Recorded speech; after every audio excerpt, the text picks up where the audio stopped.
Government corruption has never been more prevalent or caused more harm. It's why extremism is on the rise. It's why the financial gap between the haves and have-nots has never been wider. And it's why our planet is at risk of an extinction level tragedy. That's why I need your help to keep exposing the truth about the rot on both sides of the aisle. Become a supporter or a friend of the show today by clicking on the coffee link in the description box below. Friends of the show join me on a Zoom hangout once a month, and you guys can ask me any questions you want, and I can get to know you better. But the most important reason to help is to keep the show alive. Together, we can and will save our country and our planet. Thanks in advance and enjoy the show. Hey everyone, welcome to Plants and Politics. I have an update to share about one of Trump's Capitol insurrectionists. It's time for an episode of Where Are They Now? Matthew Bledsoe was arrested.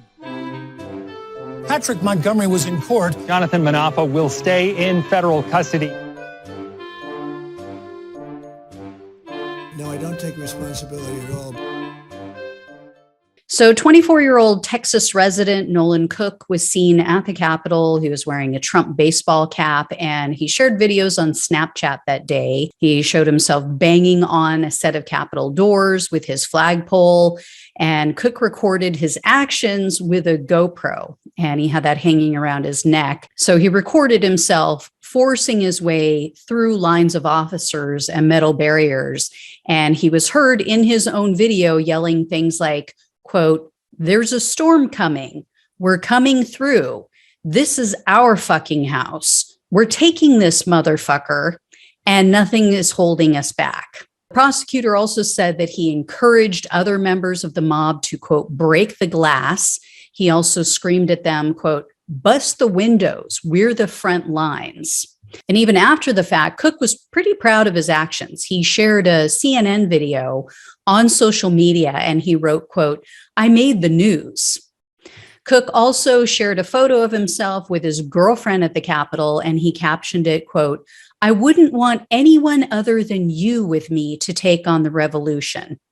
Now, she has not been arrested for some reason. I don't know what's going on with that, but she was on the Capitol grounds with him in the restricted area. So I'll let you know when I hear about that. But I'm just confused by this whole, we're taking on the revolution thing, because I thought they were the revolution. I thought what they were doing was the revolution. So he's talking about taking on himself, his fellow Trump supporters.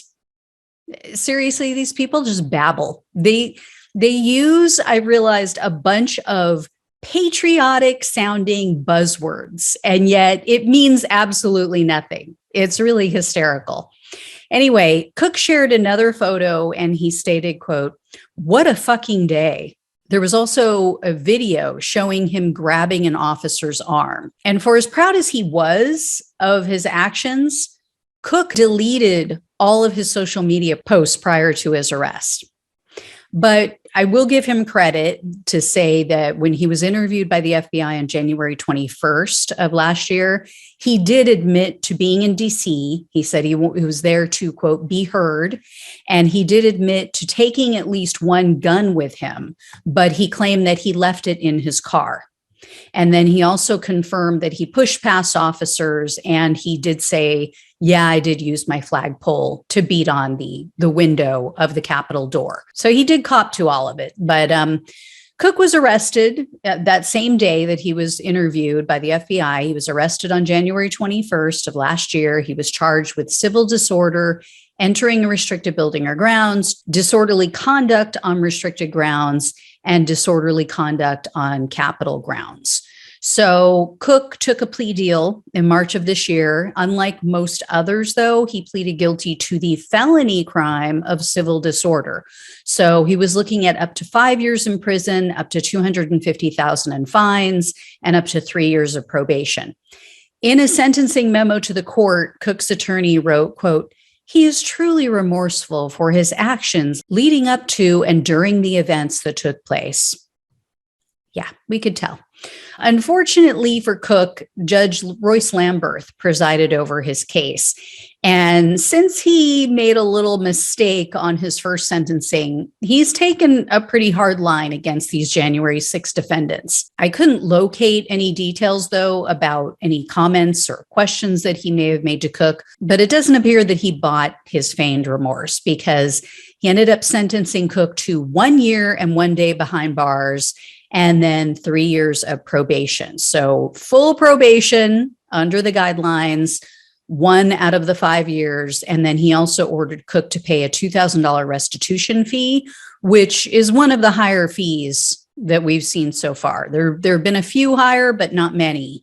So yeah, I mean, was it, 250,000 versus 2,000? Yes, big deal. But for the average person, $2,000 is pretty steep. So I'll take this one. I've learned to temper my expectations, unfortunately, at this point.